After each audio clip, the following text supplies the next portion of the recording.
Maximalism doesn't need minimalism in order to survive. Minimalism relies on maximalism to have something to denounce, whereas maximalism is much too big to fail. Welcome to Rodeo Drive, the podcast, the show about the visionaries who keep 3 blocks in Beverly Hills at the forefront of fashion and culture. I'm Kathy Gohari with the Rodeo Drive Committee. And I'm Frances Anderton, sitting in as your host for this episode of Rodeo Drive, the podcast. The holiday season is in full swing and boutique windows are glittering on Rodeo Drive. So who better to talk to right now than the famed window dresser Simon Doonan? When he was creative director at Barney's, Simon never missed an opportunity for maximal effect with storefront displays that transformed fashion retail into spectacle. Well, now he's a writer and an eminence on all things style related, and he has just released a new book about rooms tricked out at full volume. It is called Maximalism, bold, bedazzled, gold and tasseled interiors, and it features lavish spaces around the world. The opulent bedroom of Ludwig II at Neuschwanstein Castle in Bavaria, for example. A Bel Air bedroom with no surface untouched by Kelly Wearstler. The candy-coloured Trixie Motel in Palm Springs by Dani Dazey. And Simon's own bedazzling New York apartment designed by his husband Jonathan Adler. I caught up with Simon on Zoom and we talked about why you can never layer on too much and how maximalism is right at home in Los Angeles, dating from the golden age of Hollywood. It's not just interiors, maximalism, everything from Busby Berkeley to the architecture, Tiny Nailers coffee shop. It's like maximalism has a very profound link to LA, I think. And showbiz is inherently maximalist. I was thinking about maximalism today, there are many trends currently, but maximalism is definitely a trend. If you think about these new performing venues and concerts like Taylor Swift, Harry Styles, all of these people now do these maximal shows. And Harry Styles ran for 15 nights subsequently at Madison Square Garden. Everybody gets dressed up to go. Everything about it is maximal. So there's a maximal trend. People, I think, because we live in such a visual, screeny kind of world, that maximalism, like minimal decor, doesn't mean anything online visually or on your phone or on TikTok. Everything has to be maximal.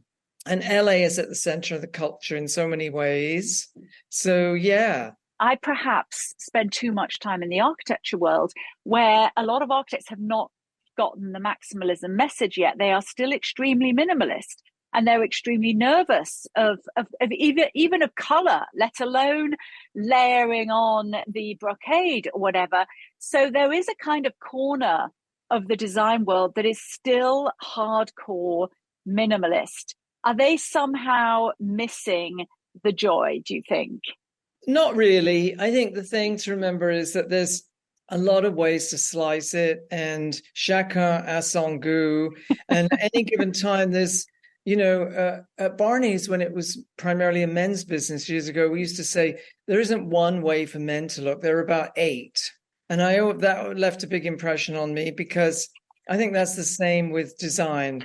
There isn't one prevailing look. There's about 4 or 5 probably that you could chart, and there are definitely minimalist trends. I just think maximalism is more life affirming, and maximalism doesn't need minimalism in order to survive. Minimalism relies on maximalism to have something to denounce, whereas maximalism is much too big to fail. It's like less is more and all that stuff that maximalist designers can just have a good laugh and watch people tormenting themselves with minimalism.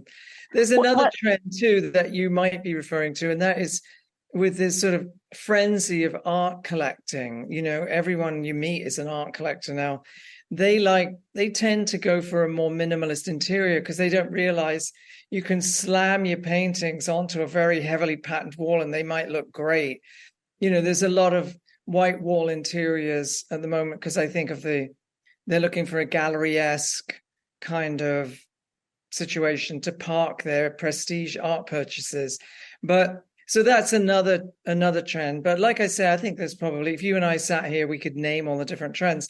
But I think maximalism is the most life-affirming, the most fun, the most the most memorable things you'll always remember, etc., etc. Yes, and ultimately possibly the most human, because to be human is to decorate, I think, which drew me back to a quote that I got once in an interview with Frank Gehry, who you cite in the book as a maximalist. And at that conversation, Frank, in connection with this topic, said pithily, minimalism is a dead end. Yeah. A bunker is a bunker is a bunker. You can only keep paring things down for so long before there's nothing there. Whereas that's exactly. You can become a maximalist hoarder and just keep adding and adding and adding. And then I do have to ask you, at what point does maxi, as you condense maximalism down to, at what point does maxi become messy? Because yes, there is the world of hoarders.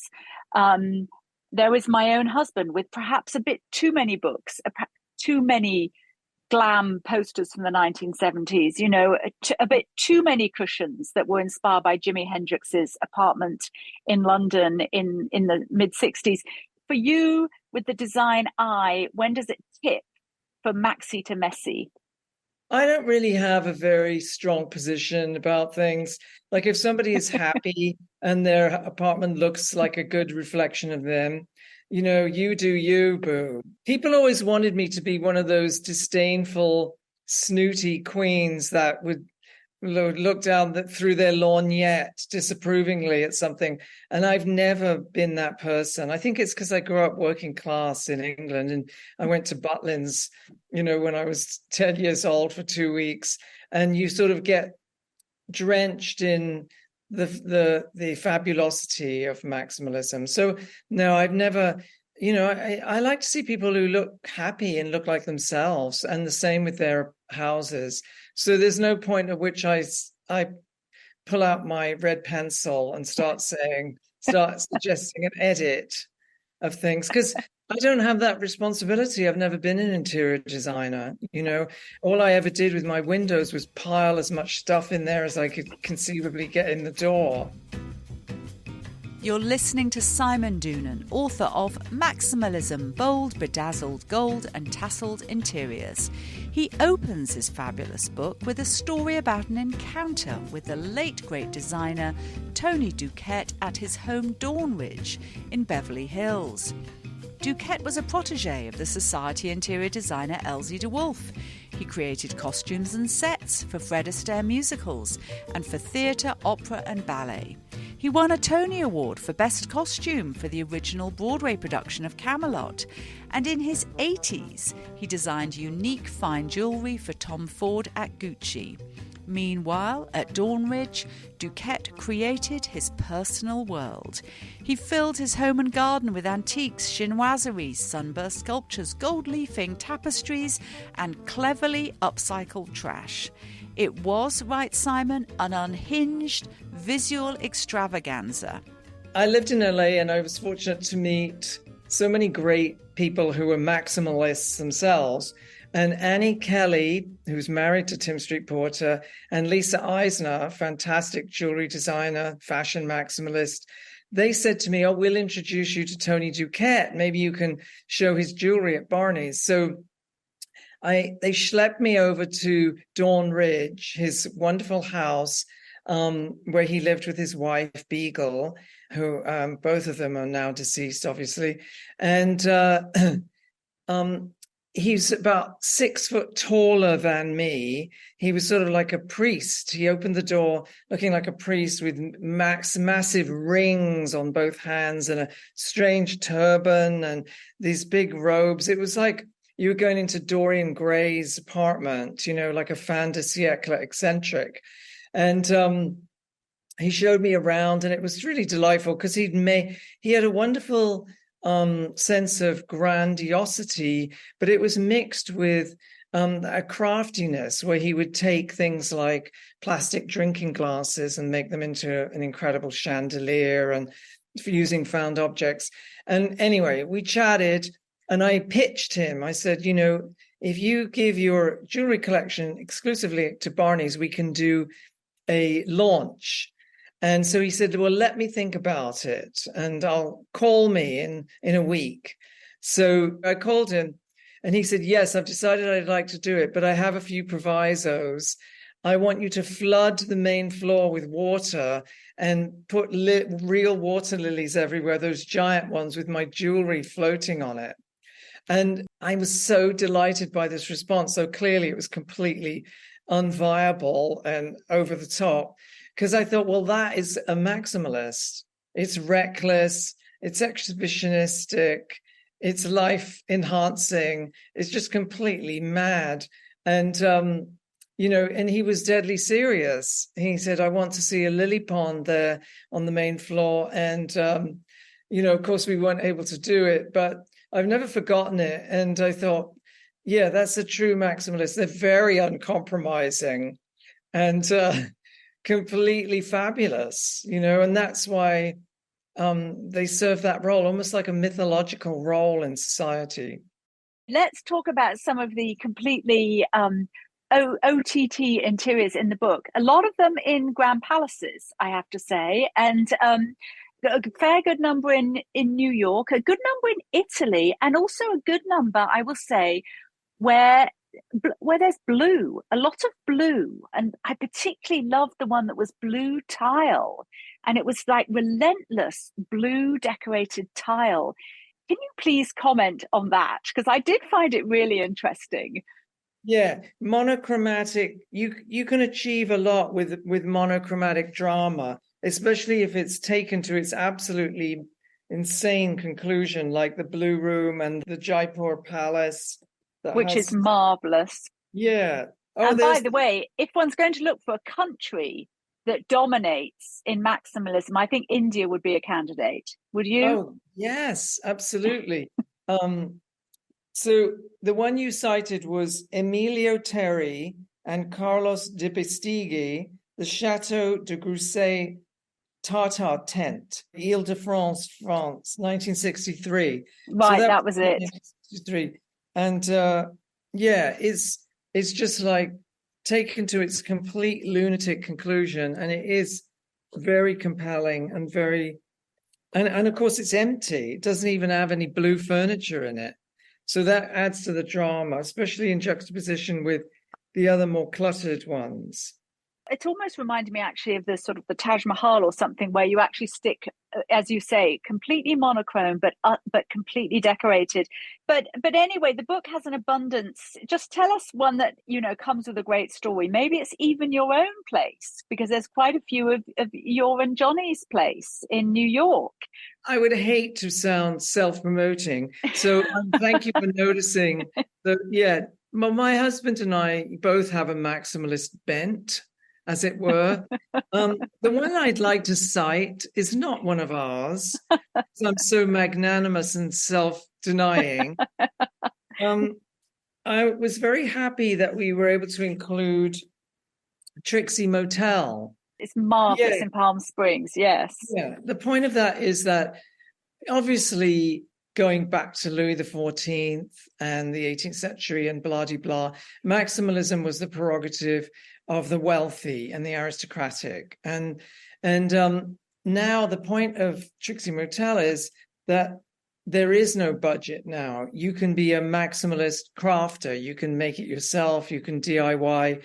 It's the democratization of maximalism has happened. So it's no longer an elitist pursuit, an elitist drug, as it were. Anyone can get addicted to maximalism.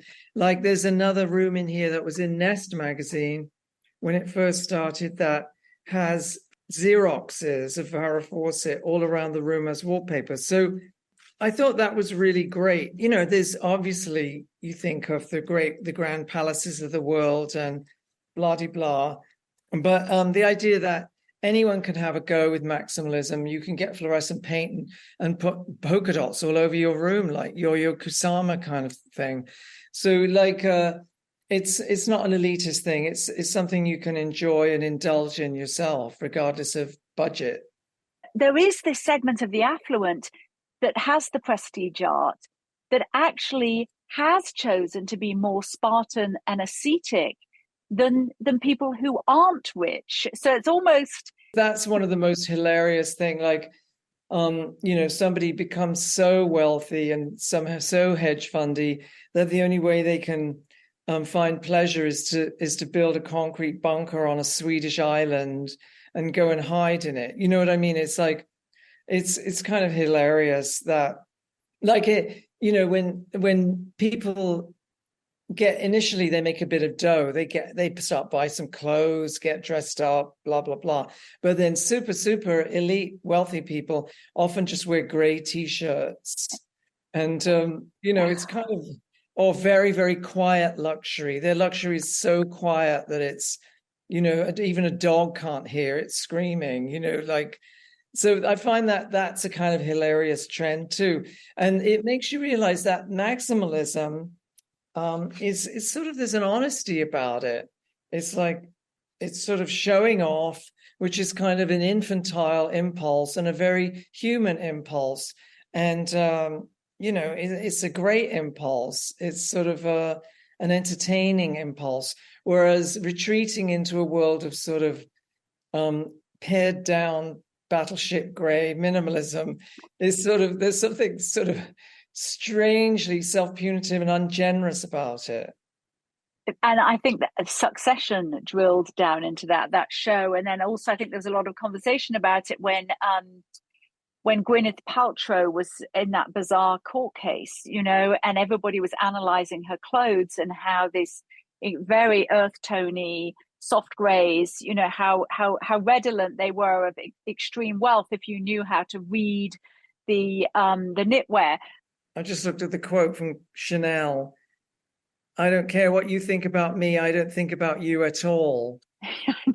So that's reminds me, I'm just reading about these dandies, 19th century dandies. And one of Baudelaire's famous quotes is like, it's the pleasure of astonishing others while remaining completely, unastonished yourself. Like, there's something very true hardcore maximalists are often very, very, I guess that's narcissistic, when you're just like, you're wanting to, you're getting pleasure from astonishing other people. And I think great maximalist architects do that. They're not narcissistic. They're just very creative. And they're Barnum and Bailey, they want to entertain and to astonish other people. Oh, yeah. No, pure theatre. There is a sort of, I guess, artist soul in a maximalist, because it's the never-ending artwork that they're producing. When you say that, I think of Peter Marino and Martin Lawrence Ballard, and they do have an artist soul, and Kelly Wearstler definitely have a total artist soul. Now, I suppose one of the defenses of minimalism is that it is more calming, and that all this stuff, all these bibelots, can be kind of exhausting on the eye, and thereby on the soul. I'm assuming you disagree, but can a maximalist space also be a relaxing space, or is it by definition stimulatory? That's a good question. I mean, most of the maximalists I know, they love to go to Amangiri or Big Sur and sit in a minimal place, or Japan, where they have an incredible taste level regarding serenity and decor. So yeah, I think they're not mutually exclusive, and probably a lot of people who live in maximalist homes, every now and again they let out a high-pitched scream and run outside and just stare at the sky. That's why they go to places like Amangiri, where they get a little lemon sorbet from their life of hyperstimulation. Simon Doonan is author of Maximalism, Bold, Bedazzled Gold and Tasseled Interiors, published by Phaidon. This comes hot on the heels of another book that he wrote, which also celebrates glitter and glam, but this time in the 1970s music and fashion scene in London and New York. This book is called Transformer, a story of glitter, glam and loving Lou Reed. And I could not wrap a chat about maximalism without asking Simon about this book too. Yeah, the Lou Reed book came out a year ago, essentially. It came out on the anniversary of the release of the album Transformer, which is November 1972. So it was a year ago on last November that it came out. I was just interested just because the book seemed to suggest a sort of response to a younger generation that doesn't fully get Lou Reed. Well, I certainly thought I in my mind, I'm thinking, oh, young people are going to love this because this is the guy that wrote Walk on the Wild Side, which became the #1 jukebox song in America in 1973.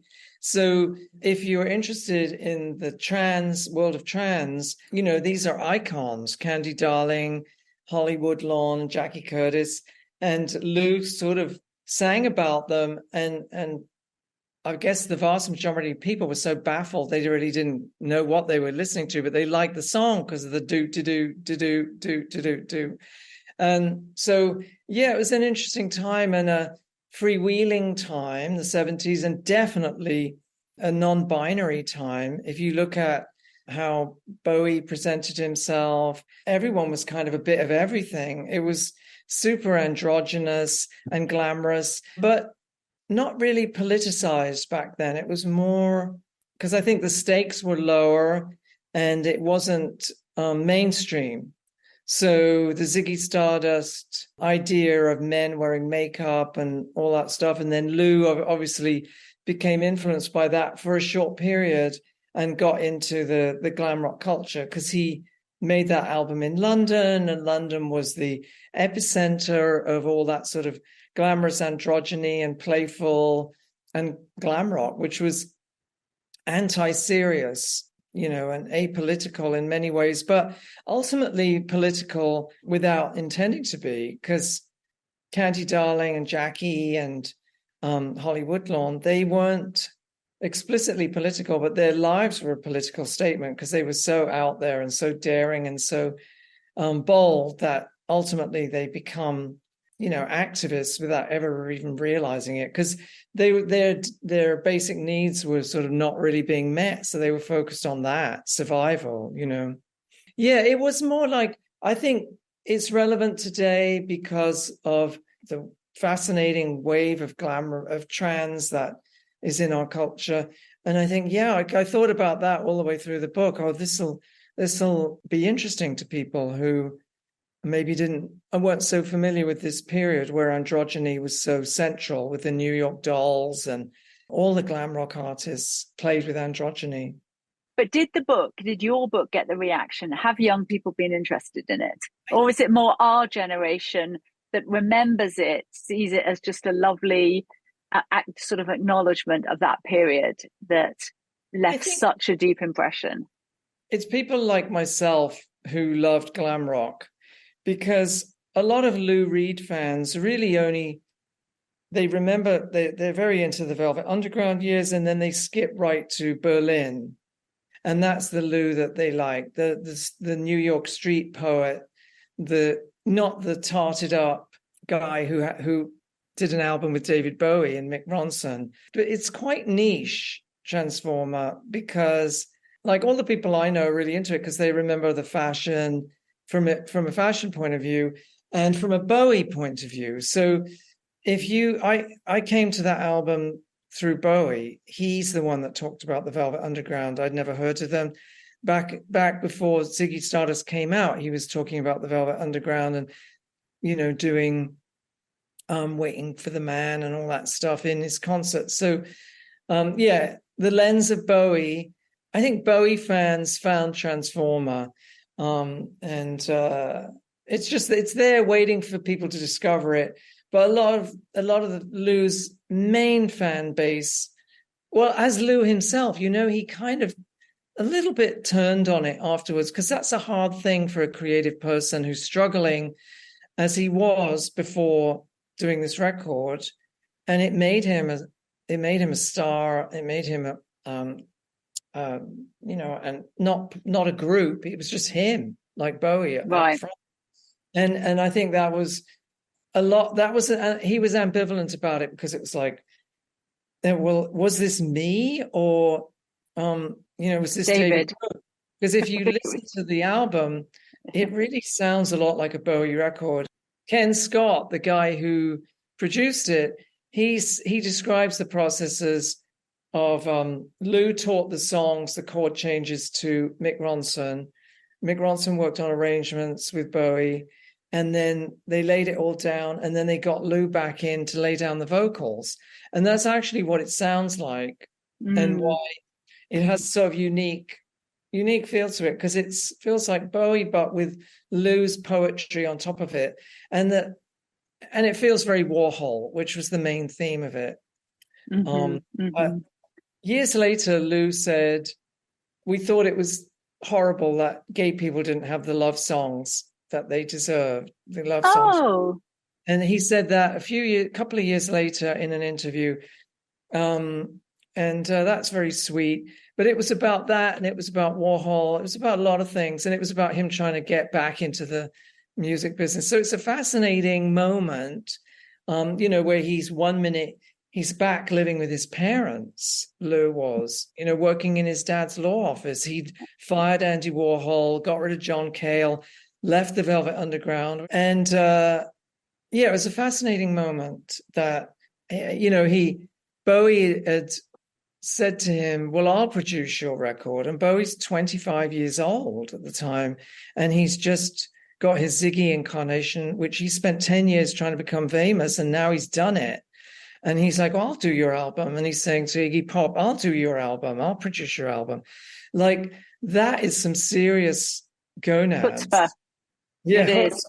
That's a nicer word, isn't it? That's some serious chutzpah, which you think he truly is. It was an exceptional person. Like, when you were 25, were you going up to people and saying you produced their records? It's audacious and a reflection of the drive and the creativity and the ideas. Think about Bowie. He's never short of ideas, more ideas than he knew what to do with. And the same could be said for the endlessly inventive Simon Doonan, author of Transformer, a story of glitter, glam rock and loving Lou Reed, and the newly published Maximalism, bold, bedazzled gold and tasseled interiors. How fun to talk with him. I'm Frances Anderton, guest host on this closing episode of Season 4 of Rodeo Drive, the podcast. Thank you very much for listening. Rodeo Drive, the podcast, is presented by the Rodeo Drive Committee with the support of the Heyman family, 2 Rodeo Drive, Beverly Wilshire, the Four Seasons Hotel, and the Beverly Hills Conference and Visitors Bureau. I'm Kathy Gohari with the Rodeo Drive Committee. Join us on Instagram at Rodeo Drive.